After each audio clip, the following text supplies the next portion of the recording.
दोस्तों, आज हम लोग इस वीडियो के माध्यम से WAG9 लोकोमोटिव के MU संचालन के दौरान ध्यान देने योग्य कुछ मुख्य बिंदु हैं उस पर चर्चा करेंगे। MU संचालन के दौरान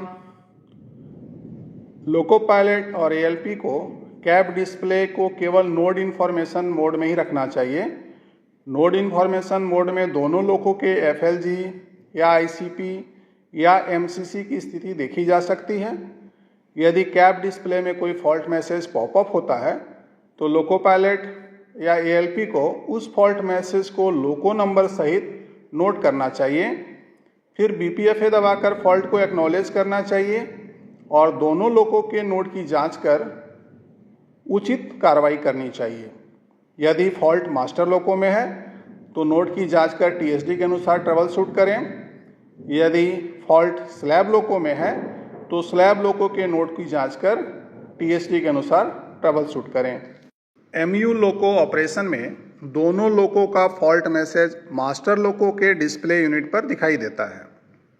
सामान्यतः MU operation free and cab से ही संभव है, लेकिन आजकल कुछ लोको में मॉडिफिकेशन हुआ है, इसलिए आपात स्थिति में इंटरमीडिएट कैब से भी प्रयास किया जा सकता है।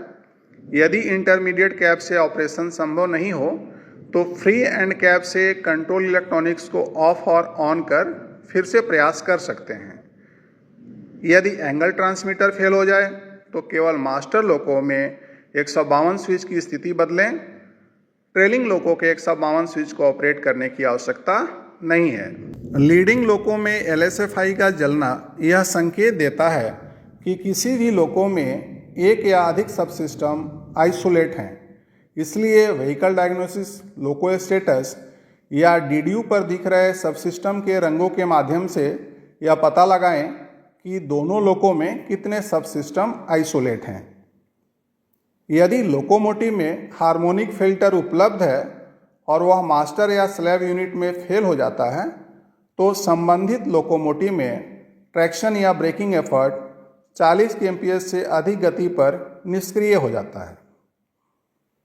स्लैब लोकोमोटिव में फायर डिटेक्शन एक्टिव होने पर मास्टर लोकोमोटिव में एक ऑडियो सिग्नल आएगा, साथ ही स्लैब लोको में VCV खुल जाएगा और लीडिंग लोको डिस्प्ले पर एक प्रायोरिटी 1 का फॉल्ट मैसेज दिखाई देने लगता है।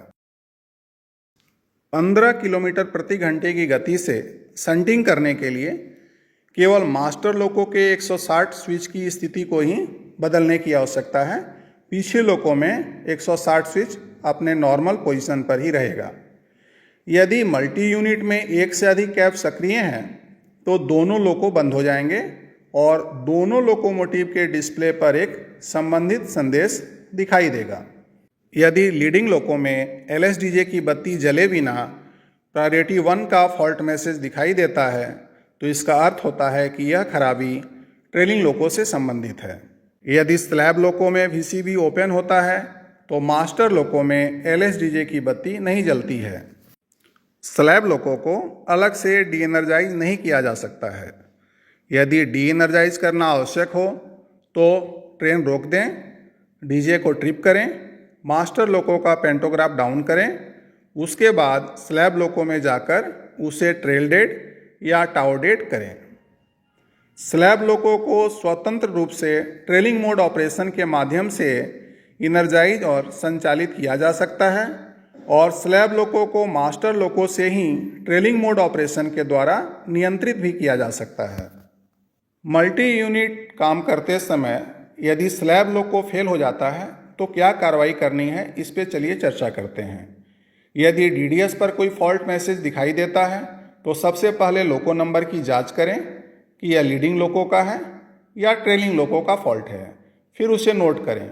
उसके बाद BPFA दबाकर फॉल्ट को एक्नॉलेज करें। फिर नोड इन्फॉर्मेशन मोड में दोनों लोको के नोड की स्थिति जांचें ताकि लोको की स्थिति का पता चल सके और नोड के अनुसार कार्य किया जा सके। यदि पीछे वाले लोको का VCV खुला है और उसका पेंटोग्राफ उठी हुई स्थिति में है, अर्थात स्लैब नोड 550 दिखा रहा है, तो यदि लोड अनुमति देता है तो इस स्थिति में ब्लॉक सेक्शन को क्लियर करने में 10 मिनट से अधिक समय लिया जा सकता है। ऐसी स्थिति में ट्रेलिंग लोको का कंट्रोल इलेक्ट्रॉनिक्स स्वतः ऑफ नहीं होगा। यदि स्लैब लोको का नोड मास्टर लोको से भिन्न हो तो स्लैब लोको के VCU को रीसेट कर ठीक करने का प्रयास करें। यदि ऐसा नहीं है तो मास्टर लोको में कंट्रोल इलेक्ट्रॉनिक्स को ऑफ करें और BL की निकालें। इसके बाद स्लैब लोको में जाकर कंट्रोल इलेक्ट्रॉनिक्स को ऑफ करके फिर से चालू करें और नोड 504 बनाएं। फिर BL की को D से वापस ऑफ पर घुमाकर निकाल लें और मास्टर लोको की ओर बढ़ें। मास्टर लोको में कंट्रोल इलेक्ट्रॉनिक्स को ऑन करें। सुनिश्चित करें कि दोनों लोको के नोड 504 पर हैं और दोनों लोको को फिर से इनर्जाइज करें।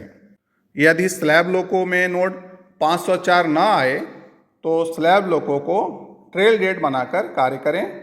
यदि लोड अनुमति देता है तो मास्टर लोको से गंतव्य तक कार्य करें, अन्यथा TLC से संपर्क करें। यदि स्लैब नोड DDU में 504 दिखा रहा है और लोड अनुमति देता है तो सेक्शन को 10 मिनट के भीतर क्लियर करना अनिवार्य है, अन्यथा पीछे लोको का कंट्रोल इलेक्ट्रॉनिक्स स्वतः ही ऑफ हो जाएगा, जिससे BP प्रेशर ड्रॉप हो जाएगा और गाड़ी में ब्रेक लग जाएगी। यदि DDU में स्लैब नोड 550 दिखा रहा है तो ऐसी परिस्थिति में ब्लॉक सेक्शन क्लियर करने के लिए 10 मिनट से ज़्यादा का समय लिया जा सकता है, क्योंकि ऐसी परिस्थिति में स्वतः ही कंट्रोल इलेक्ट्रॉनिक्स ऑफ नहीं होगा।